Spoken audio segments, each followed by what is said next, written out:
Talk 570, WTBN. Online at letstalkfaith.com, a service of the Salem Media Group.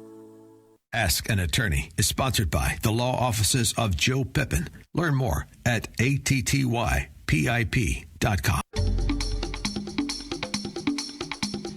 Ask an attorney about Florida law. Ask an attorney, just give him a call. This is Ask an Attorney, all about Florida law with Attorney Joe Pippen. If you have a legal question, call Joe right now. In Tampa, call 813-287-5700. Anywhere else, toll free at 877-943-9673. That's 877-943-9673. The law office is open. And now your host, Joe Pippen. Hey, good morning. Welcome to Ask an Attorney, all about Florida law. I'm Attorney Joe Pippen, practicing attorney. The law office is open. And do I need to repeat that? Good morning. We're listening. You're listening to Ask an Attorney, all about Florida law. And I'm Attorney Joe Pippen, practicing attorney. The law office is open. If you have a legal question, you have a toll-free number. If you'd like to talk to me and ask me a question, try to get yourself pointed in the right direction, I'll be more than glad to help. You have a toll-free number, 877-943-9673. Hey, today we're also streaming live. You can watch the show if you want to on radio. WeBeamTV.com. WeBeamTV.com. We're also streaming live on Facebook. And if you have a question, you can. The Facebook page will continue with the show, of course, and WeBeam TV makes it part of their television shows, their channel of television shows, so you can watch a little bit later on and maybe hear yourself ask a question. And maybe if your question's really pointed towards somebody else you'd like to know the answer to, you have a way of sharing that with them. I'm Attorney Joe Pippen, host of Ask an Attorney, all about Florida law for over 37 years now. We've just entered our 37th year in running. So the longest continual running show, I think, in Florida, maybe in the nation, with same host, same format. The format is I sit here and take your questions and answer them to the best of my ability and get you pointed in the right direction if I can. If I don't know the answer, which does happen occasionally, I admit that almost right away, but I find a resource or I'll look up the answer for and get back to you. And I have other attorneys that work with the firm and other attorneys that I know that have been guests on the show that might be able to give you a better answer than I can, and I'm always glad to share that information as well. So you have a toll-free number, which is 877-943-9673. That's 877-943-9673. Let's go to Mary in Winter Haven. Hello. Good morning, Mary. Hi, how are you? Hey, what station are you listening to, by the way? 90.3. 90.3 FM? Okay, great. I had talked to Pastor Carter recently there at Landmark Baptist Church, where this station originates from, and I understand the station had some difficulty with their towers and had had a weaker signal for a long time, which I didn't know anything about. So I'm glad to get my first call from 90.3 FM out of Haines City, Florida. What can I do for you? Yes. I just wanted to ask a question regarding a will opposed to a trust. How you avoid probate. Do you do a trust? I have a will, and that's what I'm worried about. I heard one of your programs one night, and yes. it was talking about you needed not a will, but you need a trust, and I need to know if I need to change it.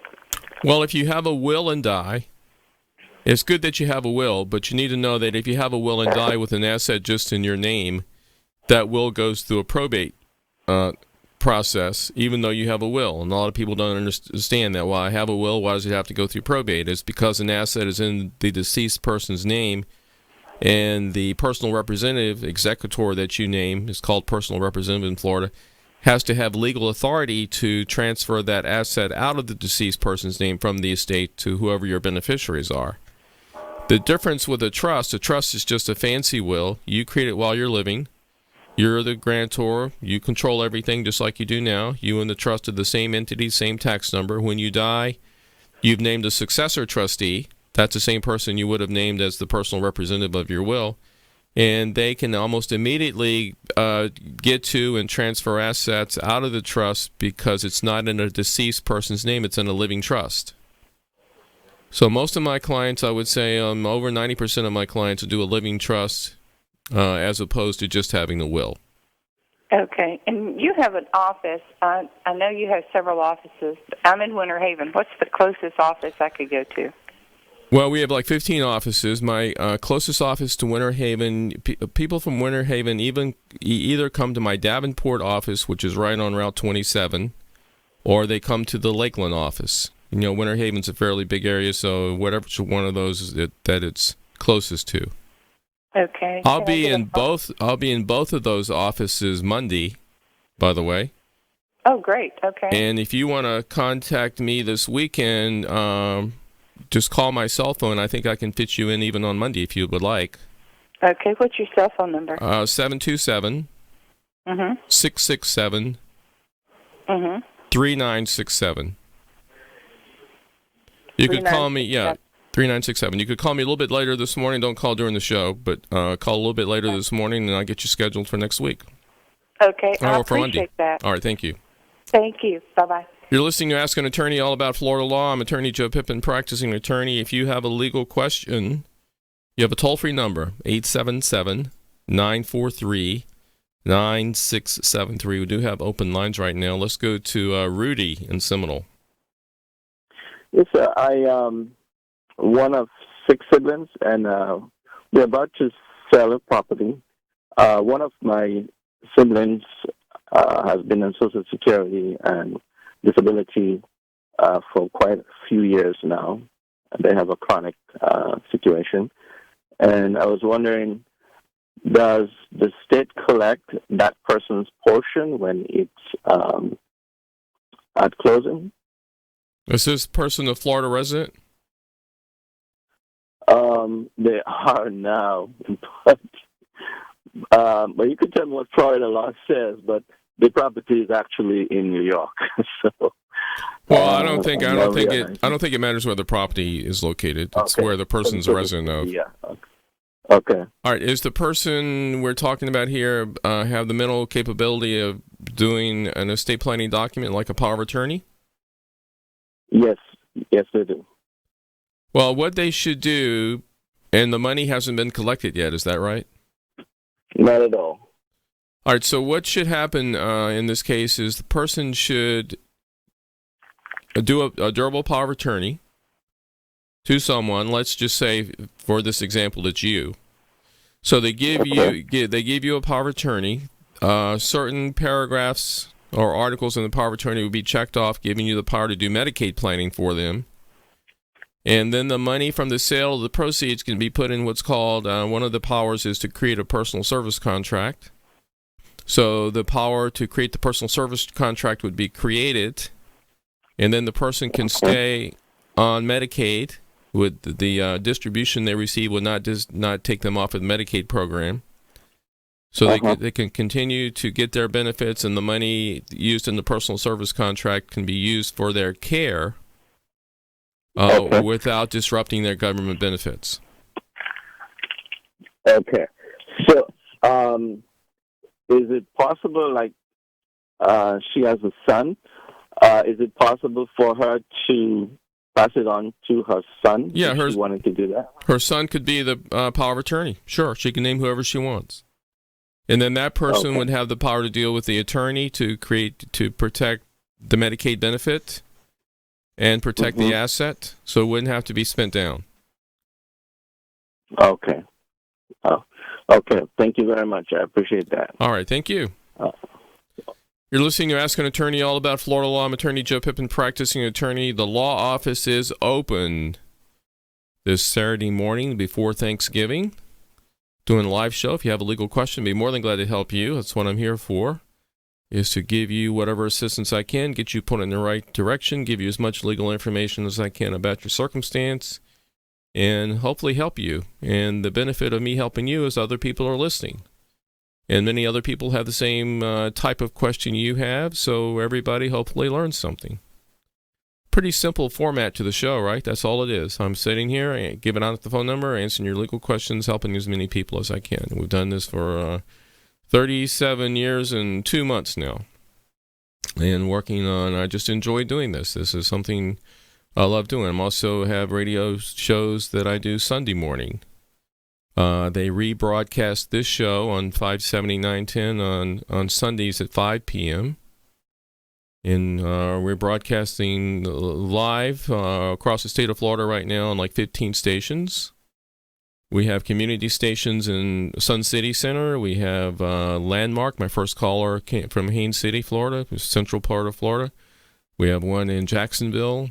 The Salem studios where I'm broadcasting today, 570, 910, 860, 930. We have multiple stations that carry the program from the Salem family. We have a WTAN in Clearwater carries this show. And we're all over the state. In Jacksonville, it's WBOB, 600 AM on the dial. Hey, no matter where you're listening today, you have a toll-free number to call the show. It's 877-943-9673. 877-943-9673. Phone lines are open, and we will be more than glad to help you answer your legal questions. That first question, I was interviewed yesterday on a Zoom program, and someone asked me what was the most unusual question that I had received over the years. And, I've had many unusual questions, I would say. One lady called and wanted to know if she could probate her own will. One, of course, after about 3 times of explaining that she had to die first, I think the caller may have gotten the idea that she couldn't do it. I had someone call and wanted to know if they could do a citizen's arrest on the mayor of a major city for allowing sanctuary cities which he thought were unlawful.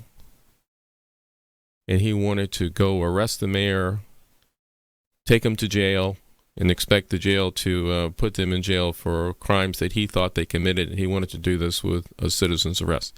So I've had lots of interesting calls over the years.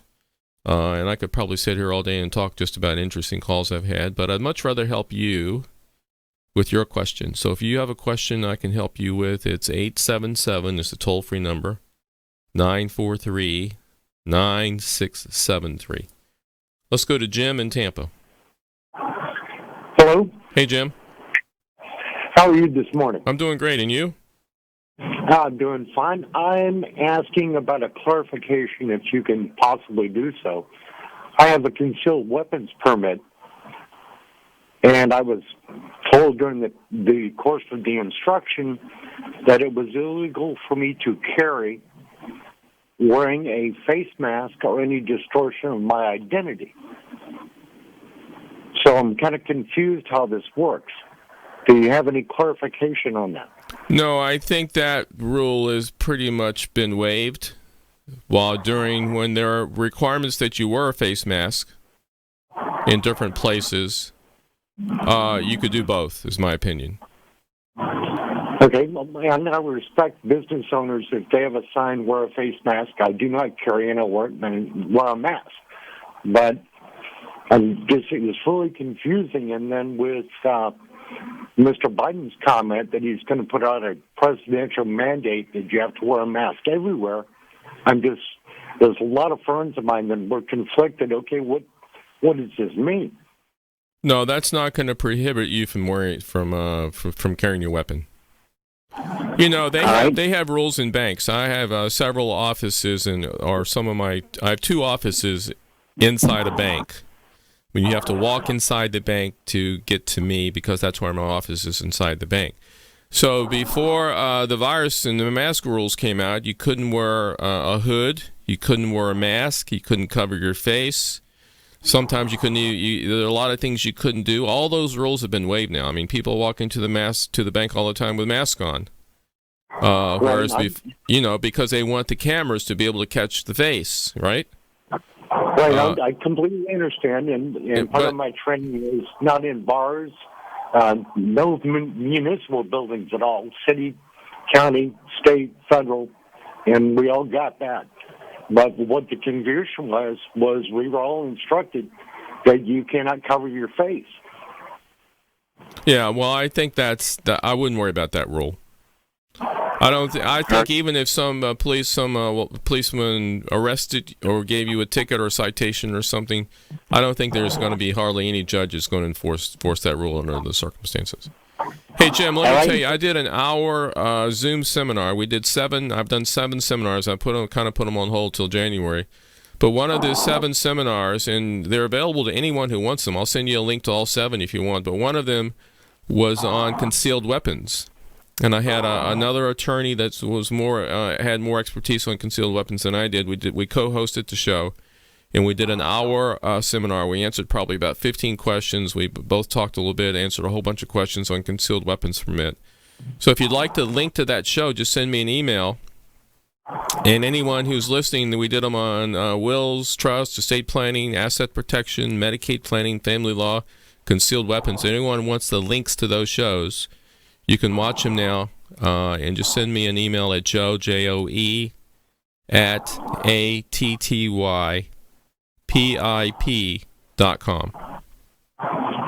Thank you very much, and I will do so. All right, Jim, thanks. There just seems to be a lot of confusion. Yeah, it does. It does. I agree. Hopefully that seminar, I hope my answer helps you. I think if you watch the seminar, you'll get even more information about concealed weapons. All right, well, thank you very much, and you have a great day. You too. Phone lines are open, 877-943-9673.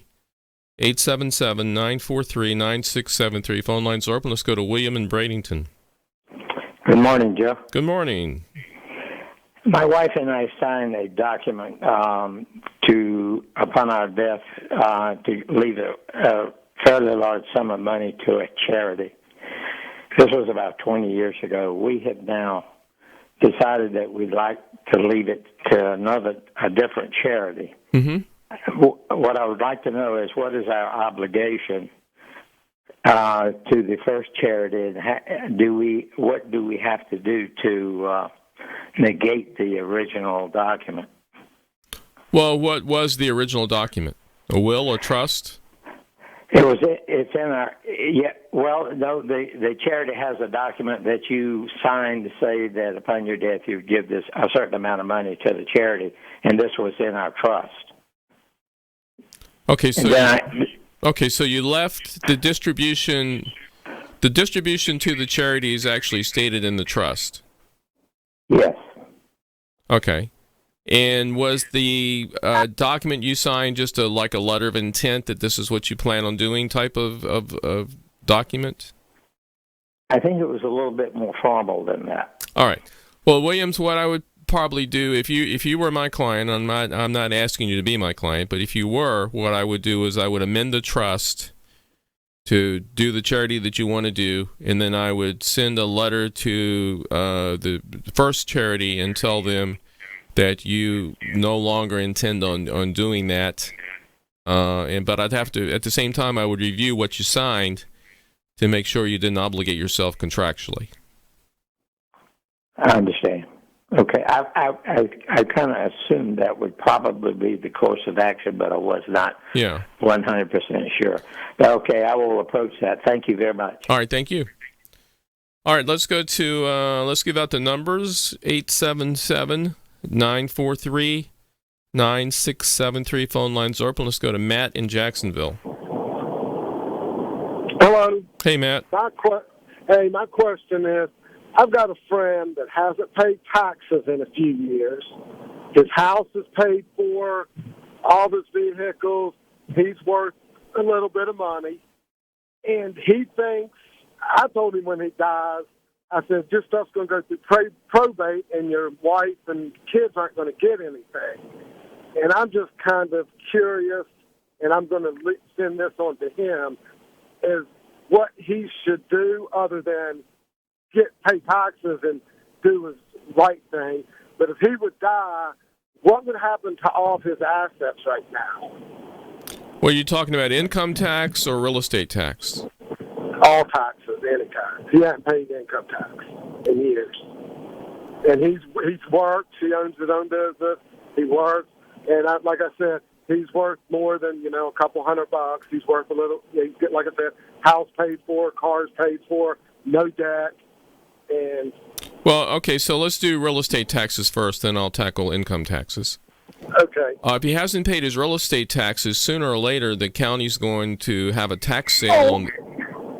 I'm sorry. He has paid his real estate tax. He does pay that. Okay. On his real estate, he owns, but he doesn't pay income. Okay, I'm sorry about that. So he doesn't even file a return? Nope. Okay, so, well, there's a little more complicated question than you might think, but do he and his wife own everything jointly? I don't know. I don't think so because they got married later. I think everything's just in his name. Okay, does he have a will or a trust? No. Okay, so he has a will whether he thinks he has one or not because the state of Florida makes one for him. Okay. So let's assume that his wife wants to be the personal representative of his statutory will that the state makes. She's going to have to deal with the income tax issue before she can close the estate. That's what I told him. Yep. Okay. So what if he took his name off everything and gave his daughter all his assets? Well, if I was his, of course I couldn't be his wife, but if I was his wife, I wouldn't. Certain things he can't do that to, like the homestead. I got you. Okay. And if I was his wife without a pre or postmarital agreement, she's entitled to 30% of the estate. Right. But for her to get to 30%, it'd have to go through probate. Am I correct? Well, yeah, but if it's just in his name, it's just going to sit there until somebody deals with it, unless he does something with it now. And he can't gift to his daughter without having more tax problems because you can't give away more than $15,000 without filing a gift tax return. Right. That's what okay. You gave me some good information. So hey, I don't charge anything. I have an office in Jacksonville. I don't charge anything for a sit-down meeting. I mean, I could tell him this without him having to pay me a fee of what's going to happen. I'd be glad to talk to him or talk to his wife. If he refuses to come in and talk, I'd tell his wife all this and let him start working on him. Where is your office in Jacksonville, and how can I get in touch with you there? My office in Jacksonville is in Ponte Vedra. Okay. And I'll just give the toll-free number out for anyone who wants to contact me. It's 800-226-3529. 3529. Thank you very much. Thank you. You're listening to Ask an Attorney all about Florida law. If you want to call the show, we're halfway through the show now. So if you want to call, here's the toll-free number to call the show, 877-943-9673. If you want to call the show, it's 877-943-9673. Let's go to Tracy in Sarasota. Hi there. Yeah, I'm not sure if I'm going to ask this question right, but my husband and I have an entity that I think is going to try to sue us civilly for something. I'm not exactly sure what. All right, you're breaking up a little bit. You and your husband have a what now? Well, we have there's an entity. There's another couple. Oh, an entity. Oh, okay. Yes, sue us. I think. Is it an LLC, a corporation? Is it that type of entity? It might just be individuals. I know this group has a nonprofit that's a LLC, I think, but they may just try to sue us as individuals. I'm not sure if that actually the nonprofit could sue us because we haven't. I don't know. I'm not sure what the action's going to be. We just know that they're gathering information on us. My question is, what do we need to do, or what can we do to protect our assets? All we basically have is a house here in Florida, and most of our other assets are in retirement accounts. Well, Florida Statute 222 has a list of you could just Google Florida Statute 222. It's a fairly short statute. It has a list of the assets that you have that creditors cannot take from you. So in that list of assets the creditors cannot take from you that are already protected is your homestead, insurance, annuities, retirement accounts. Now, if you have other assets other than those, there's some other planning techniques that you can use to asset. We did a Zoom seminar on asset protection, something you might want to. I'll give out the thing again where you can watch that whole hour on asset protection. Right, I didn't hear you mention that earlier. I will look that up. Thank you. Yeah, so just send me an email and I'll send you the link. It's Joe, Joe, at attypip.com. Send me an email. Okay. I'll send you the link to all of those seminars. So one of them is on asset protection. But there are some other things you can do. You can create like if you had rental properties, which you might not, but I'll just throw this in. You could create an LLC to own the rental properties. So if there was a lawsuit concerning an injury on the rental property, they can't sue you personally for your other assets. I mean, there are a whole lot of things you can do based on your circumstances and what kind of assets you have. Yeah, we don't have any. We sold all the rental properties, so that's out. All right. Okay. Well, Tracy, thanks for calling. Sure, thanks. Bye. Phone lines are open. If you have a legal question, 877-943-9673. Let's go to Teresa in Lakeland. Good morning, Joe. Good morning. My question is, someone moved out of my house, a guy, 2.5 months ago. His car is still on my property. He keeps promising to have it taken away. Here's the deal. It's been sitting there for a year, but here's the deal. It's not in his name. It's in a friend's name. I did go look at the registration yesterday, and it is in this other gentleman's name. But the other gentleman passed away unexpectedly, I think, in June. So the man that moved out of my house 2.5 months ago has no he can't get a license because he's behind on his child support. What do I do? He won't come get his car. Am I? Is it mine? Who belongs to this car? I would call the county and tell them about abandoned property. County abandoned. Yeah, call your county. You're in Lakeland, so call Polk County. Call the courthouse. Ask for whoever's in charge of abandoned property. And see if they'll remove it for you. Okay, but I can't have it scrapped. I can't sell it to a scrap person to get it off my property. No, I think you'd probably get in trouble for that. Okay. Well, now the other thing to do, since it's owned by somebody, I'm gonna call Joe on Saturday. Yeah, since it's owned by somebody who died, you could call Polk County. Did the person that owned it die in Polk County? Yeah. Call the probate department in Polk County. Give them the name of the deceased. Okay. And see if an estate has been opened. An estate, okay. Because if an estate's been opened, then the personal representative, you can start beating on them to remove the car. And tell them if they don't remove it within a certain time limit, you're going to report it to the county's abandoned property, and the car's going to disappear from the county taking it, not you doing something to it. Yeah, but what can this guy do to it? Well, he's not the owner. He's not the owner, so I don't think he can do anything. I know he can't even get a license because he's back, so he can't. He's not the owner. That's not who you should be concerned about. Although if you're gonna if the estate has not been opened and you don't know who the personal representative is, you need to at least send him a letter, since he's the one that left it there, that's what you're going to do. He's friends with the sister that handled the death stuff. So, but I don't know if she said, I'll get a title to you. I found the title so we can put it in your name, or I don't know the details on that. So send them a certified letter giving them both a deadline as to you're going to report this as abandoned property to the county. You're tired of it being on your property, and they have until, December 15th to remove it. Other than that, you're going to report it as abandoned property. And the other thing I can do, my mom has AAA. She could have it towed to the house that he's living at. No, right? There you go.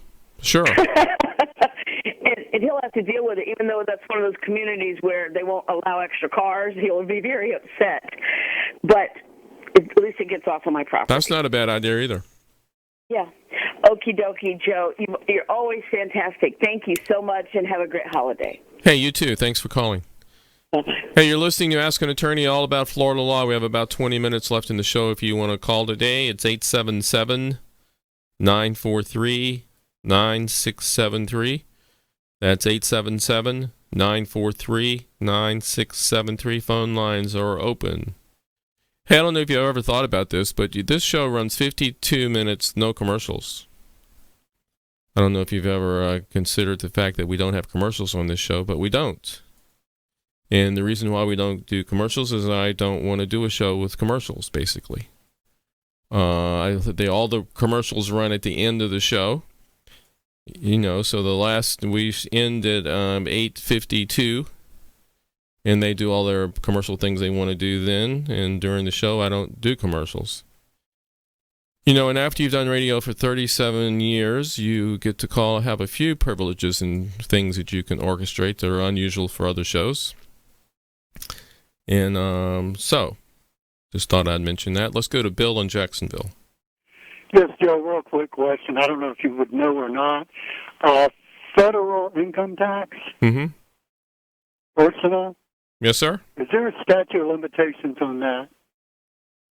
You mean of how they can come after you? Well, I know they can come after me. How far back? In other words, they can go back to 1900 if they need Well, to? listen, I think this is the answer. They can go back 3 years. So what I routinely do is after I file my latest return, and I didn't file my 2019 return until I did the extension thing and, of course, waited till the last day to file it. So, I mean, it hasn't been that long ago that I just filed my 2019 return.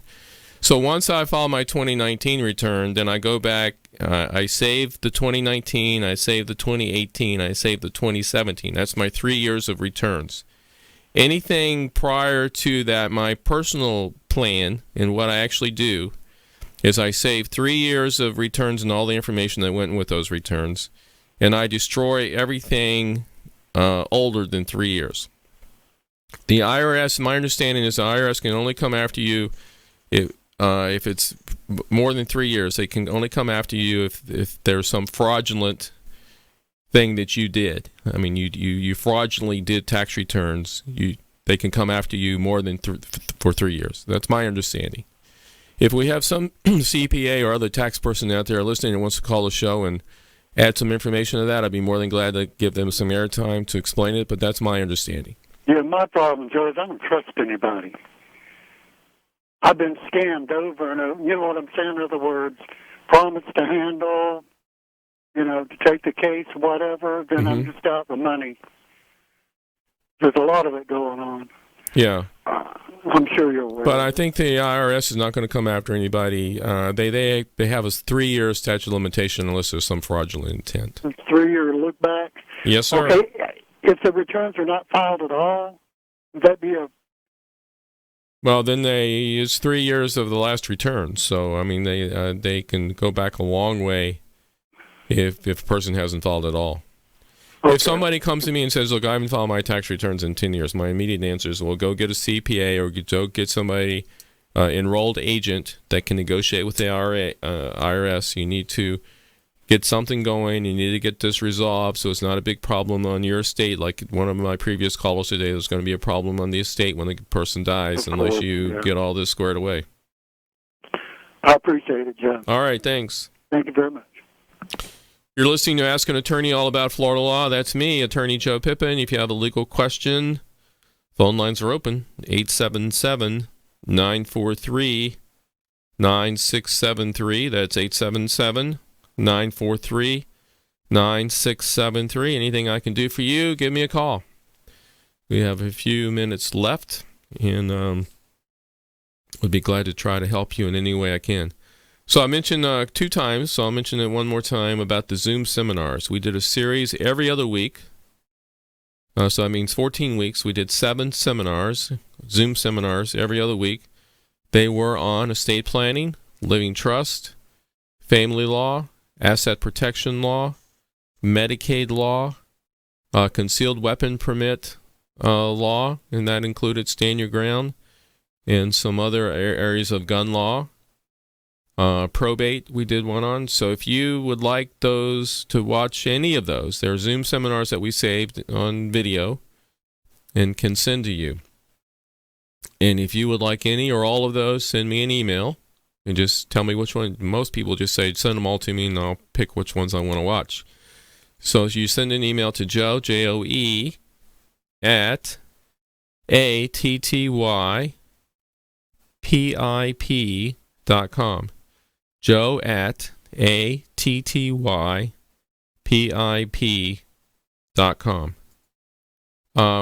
If you would like to know more about the radio shows, I just discovered that I had this and have never really used this email, but you could just go to attypip.com/radio.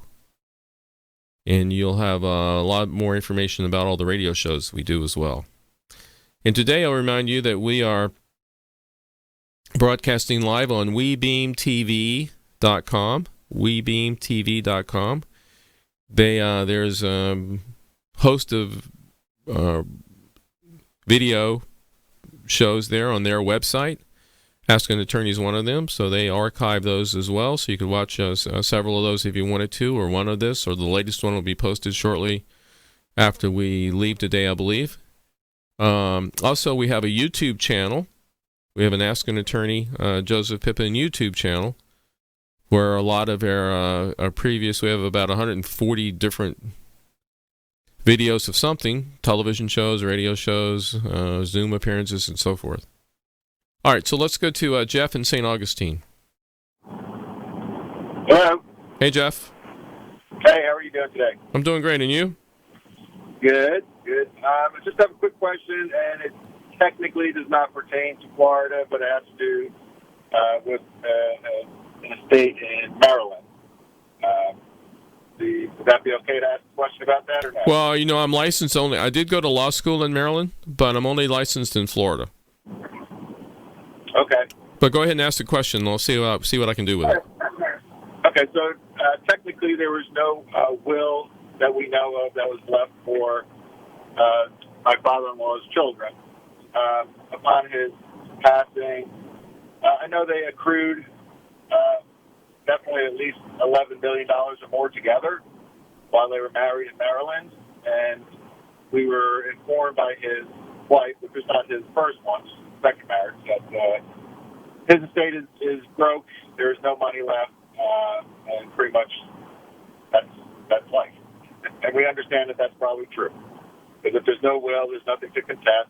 You can hide money very well if you find the means. Well, that's not quite true. If there's no will, there's nothing to contest. If there are no assets. Right, no assets. Because everyone has a will. The state makes one for you if you don't have one. And if one were to think something wrongdoing was going on in the estate, one could be appointed the personal representative of the estate, through a process to search for and investigate assets. And that would be true in any state. Yeah, it was just seemed kind of fishy that, he had no, or whatever, that his was broke, but the house that they live in is worth over $1 million. They have another house in Texas, which is another $700,000. So it's kind of just doesn't make sense to say that the guy. Well, were those houses owned jointly between husband and wife? Unless something changed towards the end, then yes, they were. Well, they would automatically go to the spouse in that case, regardless of a will. Right. Okay. Just curious as to the situation. All right, Jeff. All right. All right, thanks. Thank you very much. Bye-bye. Bye-bye. Let's go to Gary in Jacksonville. Yes, hello. Hey, Gary. I've got a tax question on real estate. Mm-hmm. I've lived in a property for 15 years. It's gotten to where our taxes are so high. And the property consisted of 3 lots. So to reduce our tax, we sold 1 lot. Now, the income of that, is that as a personal property, or would that be capital gains? You talking about from the sale? Yes. Well, there would be could be a possible tax, capital gains tax on the sale of real estate. How long did you own it? 15 years. Oh, yeah. So from the purchase price to the current market value price at time of sale, The difference minus some capital improvements, perhaps. Was it just a lot, or was it a building too?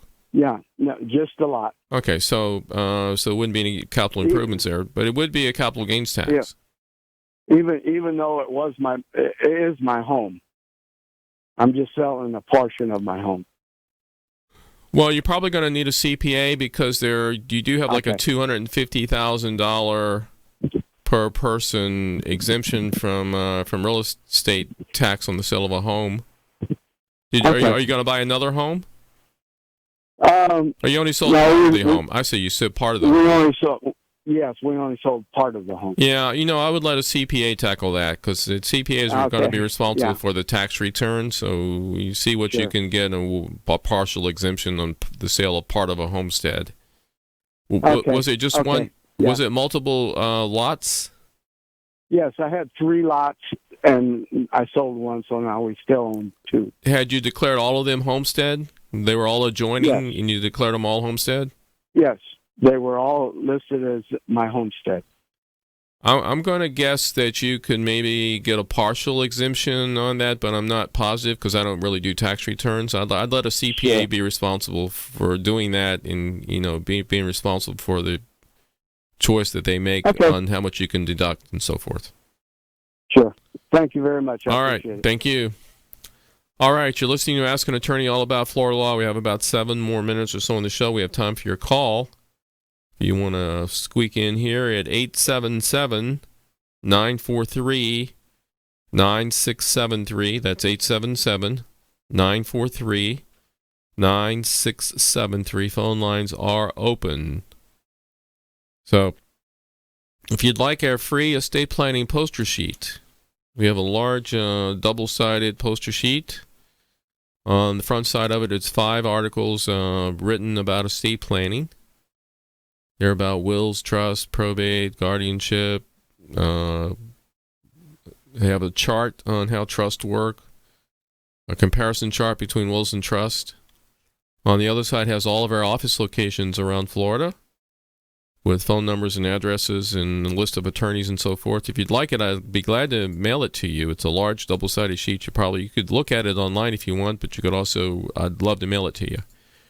And what you do is send me an email with your name and address to Joe, Joe, at attypip.com. That's Joe at attypip.com. Let's go to Mike in Venice. Hey, Joe. Hope you're doing well. Quick question for you. We're looking at purchasing a mobile home in a mobile home park for a family member, remodeling it, and getting it, giving them a place here in Florida closer to the family. Mm-hmm. And the mobile home was signed over by the previous owner. I mean, it's a 1973, and they signed it over, so the park owns it. And so the park is basically selling the lot, and they're just giving you the mobile home because they realize it needs to be updated and gone through and everything. So my wife and I had some concerns as far as, I mean, if they have the ownership to it, I mean, would there be any, when it go into the tax records, it just shows that property is a lot. It doesn't mention the mobile home. So I don't know if they're taxed differently than a regular home. Well, a mobile home setting on the lot, all you have on the county records is the ownership of the lot. I mean, is the ownership of the land. So that's the deed. Okay. So you have 2 things going on. You have a deed to the land, and you have a title to the mobile home. So the mobile home park owning the land, they probably don't own the title, but I'm not sure about that. But what they would do... Well, I know the previous owner went into assisted living, and she signed it over to them because she didn't really know what to do with it. All right. Well, at the closing, if I were the buyer of that, the mobile home will sign a new quitclaim deed or warranty deed. I would only accept a warranty deed. There will be a title company that should do the closing and check out the title and make sure it's a valid title. And there's only the title company involved. They're only going to do a warranty deed. Okay. And then the mobile home who has the title, they'll just sign over the title to you. You take that to DMV and get the title transferred or recorded in your name, and you'll be all set. Okay. So there's and so who would we pay taxes to? I mean, as far as the being, is it more of a everything automobile? Well, on the title, it's more like a on the title, that's the DMV, that's a county thing, and the deed itself is just going to be recorded in the county records. I see. So how do they determine the taxes? Because they were buying the lot and giving us the trailer, but they'll probably value the trailer at mobile home at the price of the value of the lot, I would think. No, they're two separate things. Oh, they are. Mm-hmm. So literally, the lot would be, say, it's $60,000 for the lot. They're giving us the trailer. So does that mean we have zero value in the trailer and everything's in the lot? Well, the trailer would be there'll be the consideration, just like a car sale. So if the consideration of that was zero, they'll probably indicate that, and there'll be a very minimum tax due on that transaction.